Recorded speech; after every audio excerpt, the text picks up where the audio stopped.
grow your business. So that's exactly what we're going to be talking about right now during this stream. What we're going to be discussing is how you can actually use marketing to really get customers at basically no cost to you and build an affiliate army of people to refer customers to you and do so without spending a bunch of money. So this is a really cool way to be able to grow and scale your business. That's how I built Credit Suite from the very beginning. And now it's an 8-figure business using the art of what I'm about to teach you with networking. And by the end of this, you're going to know exactly what to do, the goals, how to go into networking and do it the right way to be able to build a 7-8-figure business using this kind of strategy. So the very first thing about networking, and I read this in one of the best books on networking I've ever read, is you have to go into it with an actual goal. So maybe you've been to a chamber of commerce, maybe you've been to a BNI meeting or another one of these local chambers or local networking market or networking groups. When you go in, you should have a goal. So when I actually built Credit Suite, I started networking groups. And the very first thing I did was I went in with a specific goal. My goal was always to come out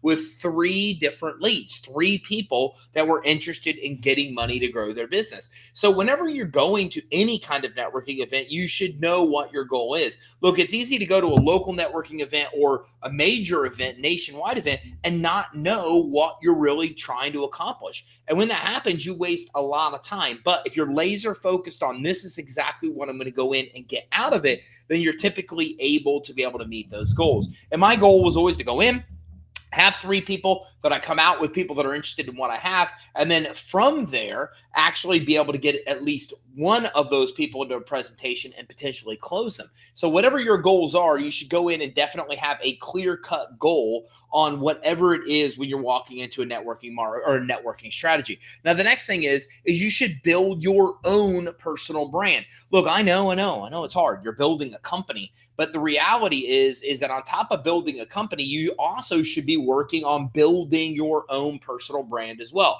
So for example, we are a Credit Suite, right? But you can also go to tycrandall.com and see that I have my own built out as well. I have my own, like, as seen as an influencer, my own authority, my own branding built out. Now, a guy named Ray Perez is the best at this. Reyperez.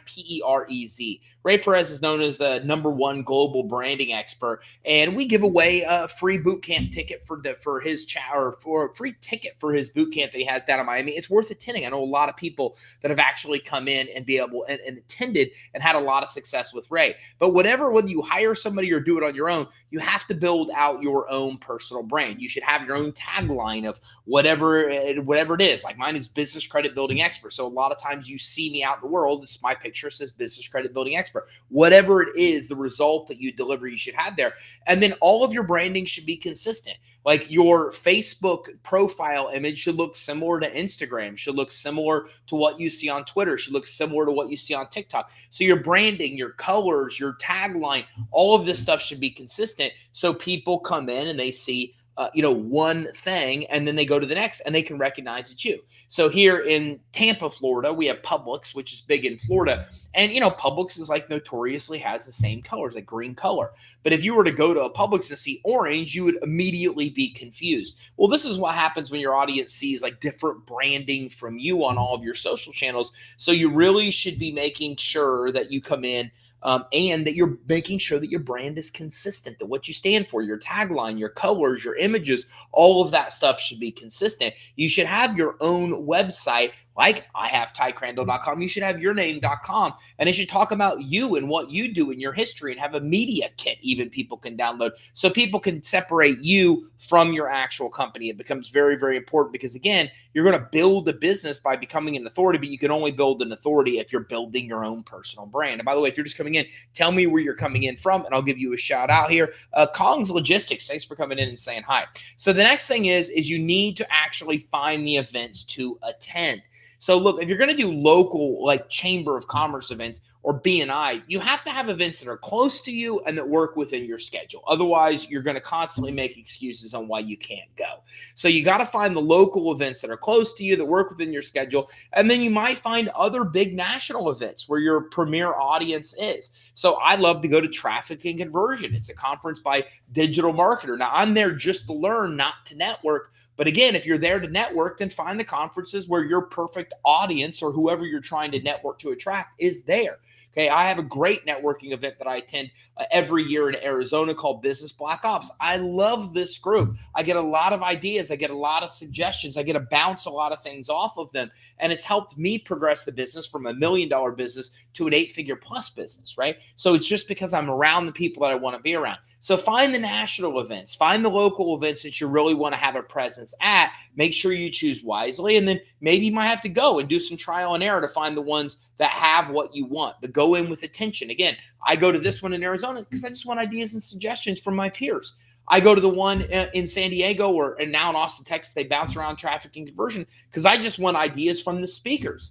And then I have other ones I go to where I'm just there for straight networking. Okay, there's one called Lender Meetup, okay, that I go to out in California and sometimes Vegas. And this is where I'm just meeting. It's just all just scheduled meetings. Like everybody in the financial services industry is there. So I schedule all these meetings and all I'm doing is meeting with people the entire time that I'm there. So again, they all have different purposes, but find the right ones for you that accomplish whatever your goal may be. Okay, Derek Lee Pack, thanks for coming in and saying hello as well. Next, you got to be a good listener, right? We all make this mistake where we tend to talk more than we actually listen.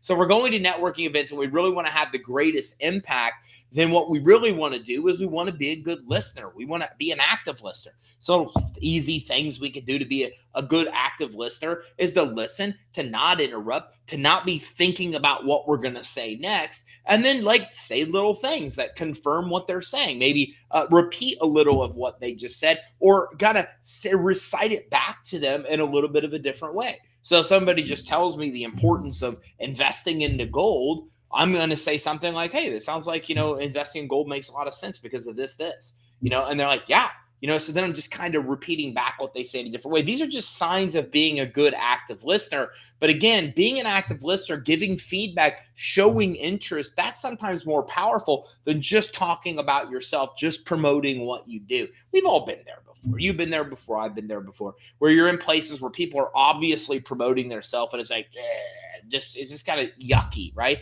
You don't want that. What you want to do is provide value. Okay, and that might be where you come in and you actually just tell them, teach them, help educate, help answer questions, help provide value, help provide feedback. So I'm going to a mastermind to speak next week, for example, down in Sarasota, Florida, and that's all I'm going to do. I'm not going to talk about myself at all. All I'm going to do is walk in for the best 5 tips to be able to get the maximum funding in 2024. That's what I'm going to do.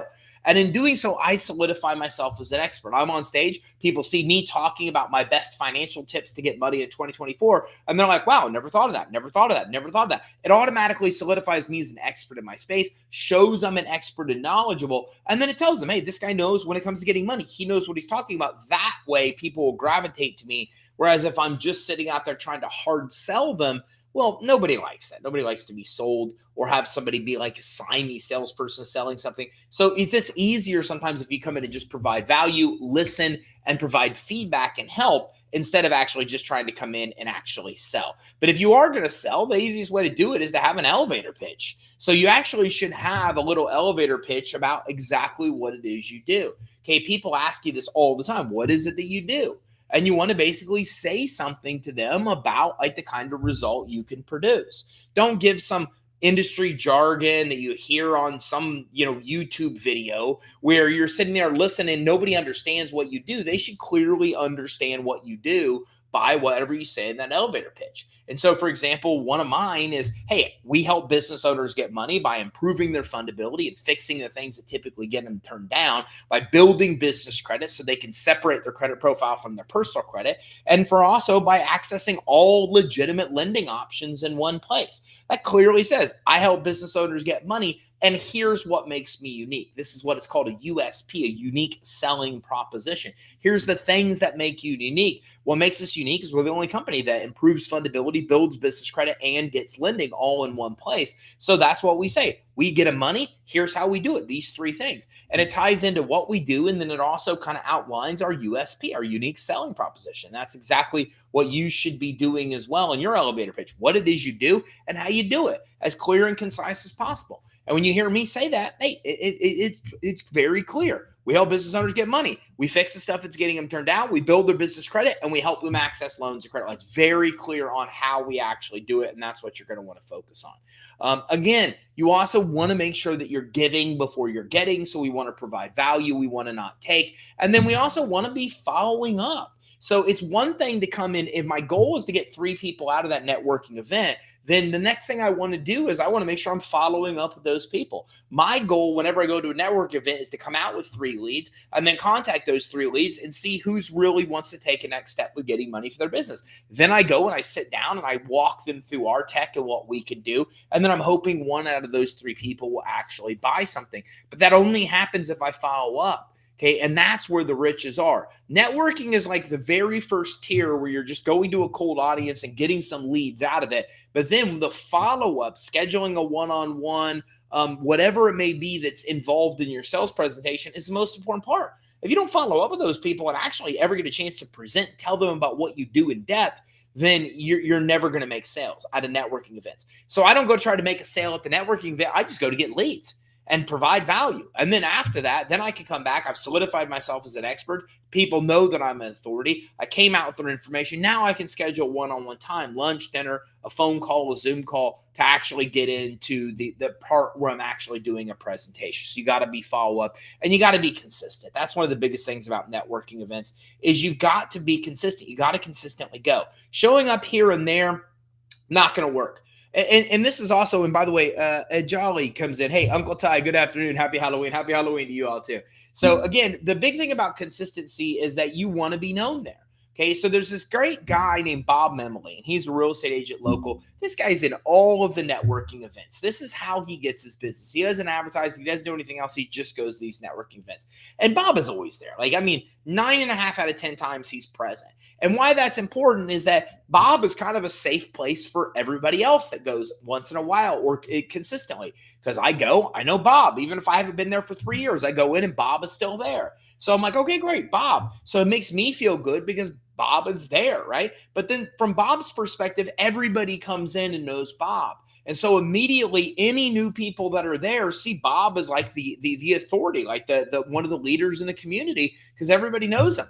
People that are new there pretty much know it. Have been 1 or 2 times. People that have been there for years know him. So just because he's there consistently, everybody knows him, and that gives him authority in the group. People walk in, they're like, hey, Bob, and a handshake and a hug, and hey, Bob, handshake, hug. And then somebody new walks in and goes, man, who's this guy? Everybody knows who this guy is. And that automatically positions him as a person of authority just because he's consistently going to these actual groups. And on top of that, the next thing you want to do is you want to evaluate and adjust. Is it working for you? You might be in the wrong place. Chamber of Commerce might not be right for you. BNI might not be right for you. You might need to create your own networking event. I've done so in Tampa about,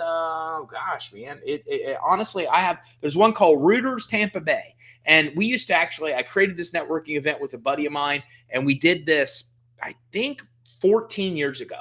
And it's still in Tampa Bay. A networking group is still in Tampa Bay. At one point, we were in 5 different counties. We had mixers. It was massive. And then I stepped out because it just didn't work with my schedule. But my buddy that I started it with, Jim, still runs it to this day. So Jim still runs it to this day. So start your own networking event if you can't find one that works. But you've got to evaluate your approach and adjust. Did you come in and accomplish your goal? Did you get the 3 leads if that was your goal? Did you sell those leads? How did it go? Are people contacting you and following up? If this strategy isn't working for you, then the next thing you want to do is you want to just basically evaluate and adjust and make adjustments so you have more success with future ones as well. So that really is the mastering of art of networking. And if you get this right, you could build an entire 7 or 8 figure business without spending any money on ads, just mastering networking. So some things to keep in mind. Joyce, hello. Thank you for coming in.